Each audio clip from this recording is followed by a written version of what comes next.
Updates at pinakahuling mga usapin sa mundo ng palakasan. Atin ang pakinggan dito sa Ang Pilipinas Ngayon. Magandang araw, narito na po ang sports balita. Namaalam si Filipina tennis star Alex Ayala sa WTA 125K Oiras sa Portugal pagkatapos ng dikit na 3-set loss sa kanyang kalaban na Ruso sa round of 32.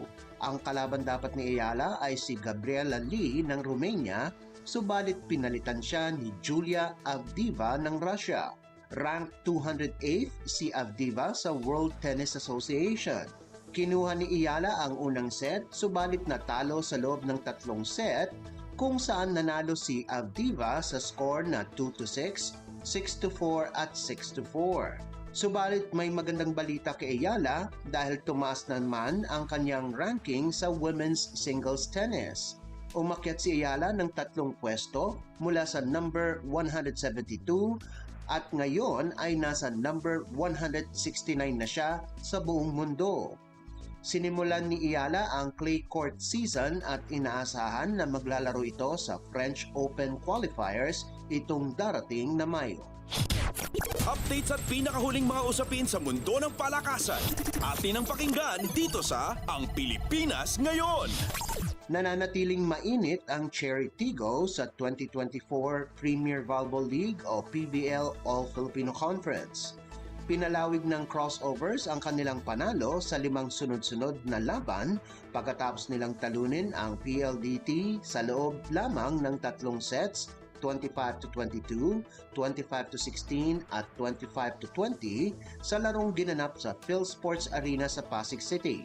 Mayroong 5 sunod-sunod na panalo din ang high-speed hitters, subalit nahinto nga ito ng crossovers kaya't hindi pa sila nakakasiguro sa semifinals dahil nagtabla ang 4 na koponan na may kaparehong record na 7-2 sa team standings.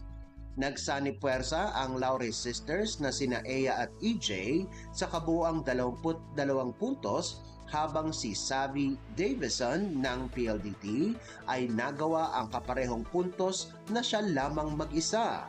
Subalit hindi sapat ito para madala niya ang kanyang koponan sa panalo. Maganda naman ang ipinamalas ni Jen Nierva para sa Cherry Tigo kung saan nanguna siya sa depensa na may 12 excellent digs at 8 excellent receptions. Minanduhan naman ni setter Alina Bicar ang crossovers sa nagawa nitong 11 excellent sets.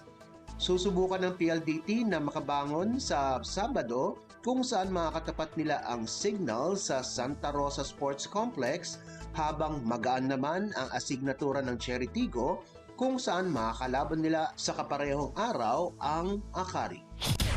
Updates at pinakahuling mga usapin sa mundo ng palakasan. Atin ang pakinggan dito sa Ang Pilipinas Ngayon. Matinding bakbakan ang ipinamalas ng defending champion Signal at ang bagong koponan ng Crisscross sa men's volleyball ng 2024 Spikers Turf Open Conference na ginanap sa PhilSports Arena sa Pasig City. Nagkatapat ang dalawa sa pinakamagaling na spiker ng bansa kung saan pinangunahan ni Brian Bagunas ang HD Spikers laban kay Mark Espejo ng King Crunchers. Kahit na tinamaan ng pulikat sa kalagitnaan ng laban, pinagpatuloy pa rin na maglaro ni Bagunas at sa huli ay pinangunahan pa niya ang HD Spikers sa 20-25, 25-15, 23-25, 25-23 at 15-12 panalo para madiskaril ang debut ni Espejo. Ang 6'5" outside hitter na si Bagunas ay nagtapos ng may 27 puntos galing sa 26 na kills at isang service ace kaya't nakuha din ang Spikers Turf Player of the Week Award.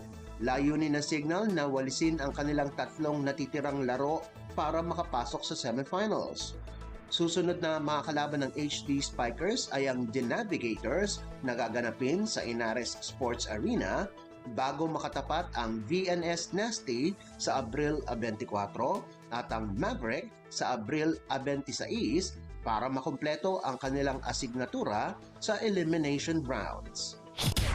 Updates at pinakahuling mga usapin sa mundo ng palakasan. Atin ang pakinggan dito sa Ang Pilipinas Ngayon. At yan ang pinakahuling balita sa larangan ng palakasan. Para sa Radyo Pilipinas World Service, ito po si Leo Magpayo. Magandang araw. Updates at pinakahuling mga usapin sa mundo ng palakasan. Atin ang pakinggan dito sa Ang Pilipinas Ngayon.